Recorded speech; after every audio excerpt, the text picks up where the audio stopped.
Hey guys, Ryan here from Rode, and I'm here with Clinton from our video team, and we just thought that we would give you a quick update on our current audio kit and the gear that we use on a daily basis to make the videos that you see on the Rode website and on our YouTube channel. Now, we've got a couple of different kits for different situations. Often we'll be doing different kinds of videos from massive productions for our real product videos where we need to be using multiple audio sources to simpler rigs where we want to get really nice audio with a single shooter. So we'll just run you through a couple of the different setups for different scales of shoots, from really small run and gun videos to our larger productions on our actual product launch videos. So Clinton, do you want to perhaps just talk really quickly about your single shooter rig for when you're doing audio and video without a crew? Okay, so single shooting is very important. Where one person will operate the camera and then shoulder an audio bag. So we found that the most effective way of doing this is to use the Sachtler bags. The 607, which is a smaller bag, is generally used for a single shooter, where you would maybe, let's say, handhold the camera, okay, and then use the a smaller, for example, field recorder mixer. In this case, we got the Tascam DR70D in there. And this is really lightweight, compact kit so that you can always keep an eye on your levels. While you're shouldering the bag, have a look down and then shoot at the same time as well. Yeah. And you have also a clear cover flat, which allows you to operate this in wet weather. And still be able to see and watch your levels as well. The thing about the Sachtler bags though is, like I said, it's dedicated and the designs are very classic for audio acquisition and just basically system. Now we do use think tank bags for a lot of our camera stuff. But we found that with audio, we decided to go for the Sachtler ones because they just work really well. The layout's just very, very conducive and systematic, and also just simple as well. So a larger setup that we use is the Sachtler 601 bag holding a Sound Devices 633 recorder. Now this is a very serious kind of recorder. Really nice low noise preamps with nice high gain. That we can use Sony MPF style batteries on. Now this is important because we can do longer shoots with a recorder like this and get really, really nice audio.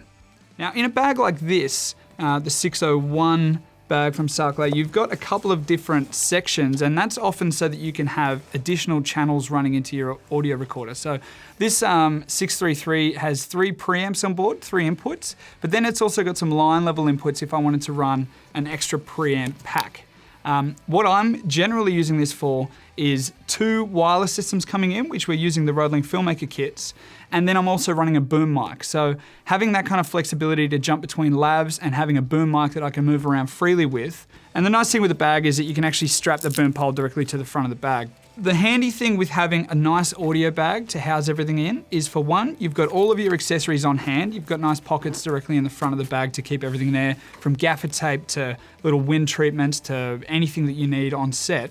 And you can also manage all of your cabling throughout the bag so that you've got a nice, neat setup. The last thing that you want when you have to quickly move between shots is to have to recable your bag, or you've got, an XLR cable that's kind of tripping you over or something like that. So it's quite handy to use something like a little carabiner like this, or even the little cable pockets on the side of a bag, so that you can keep that cable nice and compact and coiled up, and you never want it scraping on the ground, because that's when you're going to start tripping over.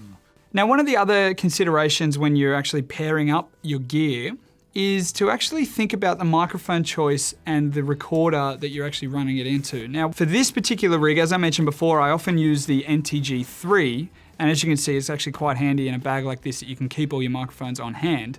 But when we're running a smaller bag like this and a smaller recorder, the Tascam unit runs off, 4 AA batteries? Correct. Yeah, so one of the considerations with a recorder like that is that when you're running phantom power from the recorder, you'll actually be chewing a little bit more battery life. So that's where we recommend using a microphone like the NTG4 Plus, which is actually a microphone with an inbuilt lithium-ion battery, so it's self-powered. What that means is that you don't actually have to draw too much power from your recorder, and you get much better battery life throughout the shoot, and you won't have to stop so often to actually replace your batteries and whatnot. Yeah, exactly. So to sum it all up, you can see that we have a fairly good turnkey solution. The whole idea of setting up these bags like the 601, the 602, and the 607 is that we can give these bags to any of our video producers in-house, and they can take it with them and single shoot and be able to capture good audio. So everything is in the same spot. We have the same bag, wireless kits, even with a small bag like this, for example. We use a lot of lavs and a lot of wireless stuff. Then on a larger 602 or 601, we got the shotgun mics in there as well. Now, if you've got any questions about our particular audio setup or how we capture the audio in any of our videos, feel free to tweet us at Rode Mics. All of the information on the gear that we're using in this video will be posted in the links below you. Feel free to comment there or check out Rode.com for regular audio videos where you can get a little bit more information on how we do what we do.